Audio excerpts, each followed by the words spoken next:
Welcome back to Behind the Curtain, where we highlight the best and brightest of the Capital Region's theater scene. Today, I'm joined by director Benita Zahn, actors Tanya Gorlow and Kathleen Carey to discuss their upcoming show at the Albany Civic Theater. Thank you all for coming. It's a delight to be here with you. So you're putting on The Roommate, which is a great play. A lot of people might know it from the 2024 Broadway run with Patti LuPone. It was, such an intense character study about two women with really different lives. Benita, first, people are going to recognize you from being in the community on our television screens for so many years and also for your work in theater. Why are you going behind the scenes this time? So I love to direct. I love both sides. And I recently directed for the Black Theater Troupe of upstate New York. We did I Just Stopped By to See the Man. And I had also directed for Theater Voices. And it's just, because you have been involved in theater, it's another aspect of theater et al. And to be able to work with actors as talented as these two ladies and really help them create the characters, to understand the characters. It's just wonderful. It's just another aspect and in many ways more fulfilling. And you don't have to memorize lines. So yeah, that's good too. So both of you ladies have amazing resumes spanning not just in the Capital Region theater scene, but beyond, television, movies. What made you want to get involved in this production? Well, Benita, number one. I've known Benita for a long time, and we've actually never worked together either on stage or in this capacity. So that was definitely a draw, and also just this wonderful play and like you said, a character study and the journey these women go on. And I thought the play was really unique and unexpected. And Tanya, working with Kathleen on this, obviously it's just the two of you, right? Are there any other actors? So you spend a lot of time together. What's that been like? It's been amazing. Amanda, that's the name of my daughter in the show. Okay. Kathleen has just been really great. She and I worked together at Curtain Call, and we did Red Maple. So this was a really wonderful, it was just really wonderful to get to play with her again and to get to play with her in a different way. Our characters in the other show were very much antagonists, frenemies, if you will. And these two characters, I think, start out as kind of diametrically opposed and end up, as Benita, I'm sure will reiterate, but they end up changing each other in really profound ways. Really we were talking small world in theater. I did a table reading of Red Maple while it was still being developed before they mounted it as a production at Capitol Repertory Theater. Yes. Okay, wow. So lots of connections between the three of you, but how has working together on this play specifically brought out maybe different parts of your skill set? I think that we have all managed to enhance each other's capabilities on stage. And there's one thing about this play, and these fabulous performers know that I'm about on the stage. I don't want to see the artifice. I don't want to see you acting. That's not what this is about, because it is a character study. So as a trio, we have really worked to mine who these people are, and that takes a lot of trust, because you begin to expose who you are. And playing a role, any role that's even remotely close to you, I always think is the hardest one to play. Right. Coming up on Behind the Curtain, the actors give us even more insight into how they prepare for their roles.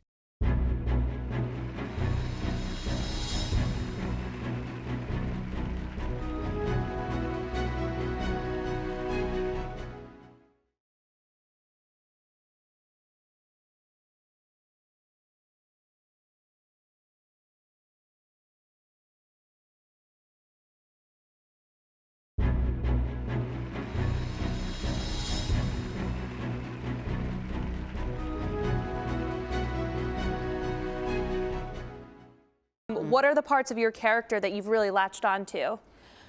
I love my character is Sharon, and I love her transformation from this kind of sheltered, quiet, woman who hasn't had many experiences other than, you know, being a wife and a mother and, you know, whatever. Her profession is never, you know, delineated in the script. I kind of came up with that for my own edification. But the way Robin changes her life when she comes in, you know, to be her roommate, and I love that arc for her.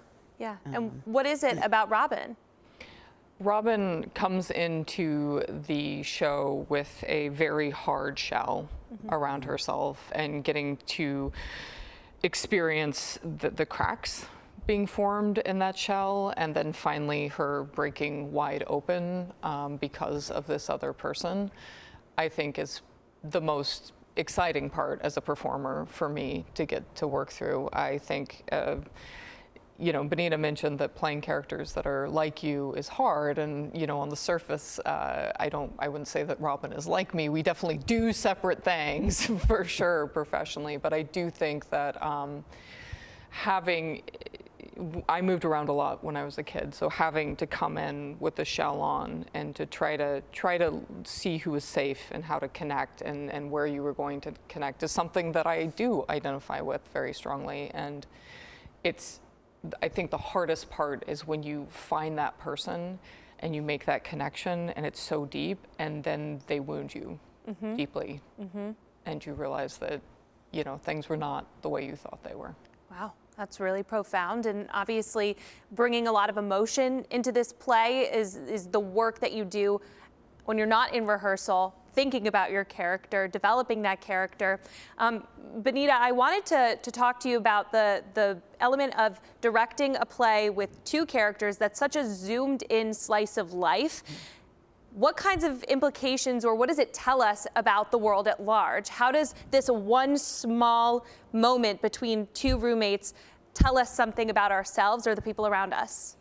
I think that is how we can be affected by others, that we don't have to remain as we were, and we're multifaceted, and it's okay to explore that.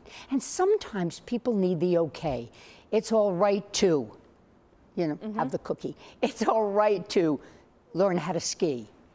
And we look for that in the world. Most people need that kind of encouragement, and we see that happen. Yeah. With these two characters, taking a chance, not taking a chance, celebrating, not celebrating, being wounded, and how do you move on from that? And I have to also point out, what I particularly loved about this show is it's two women of an age. There are so many roles for 35 and under, but there are few roles for 50 and over. Why do you think that is? Do we have enough time? Yeah, go for it. Go for it. It's a societal thing, you know, seeing us age, how we perceive women as they age, what that says to us about us in society.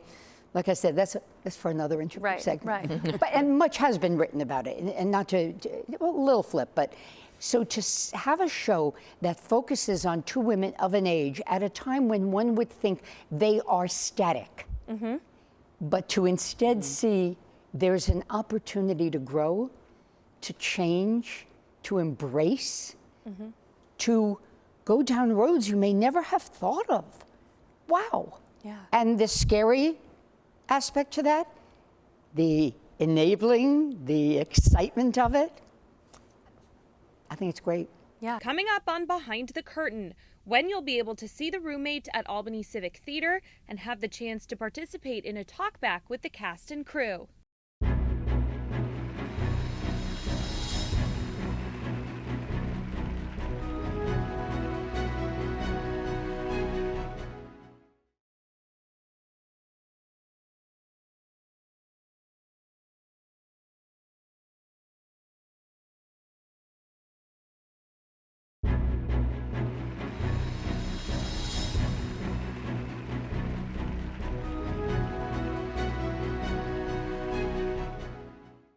How did this play get picked? Did you select this one? I picked it. Yeah. I picked it up and I proposed it. Yeah. And there's play selection. You put in your, what you would like to do, and I got lucky. Yeah. And they said, sure, Benita. You know, was that the Judy Garland and Mickey Rooney? You know, Mom's got an old refrigerator box and there's some curtains in the basement. Yeah. But you know, it's not just us.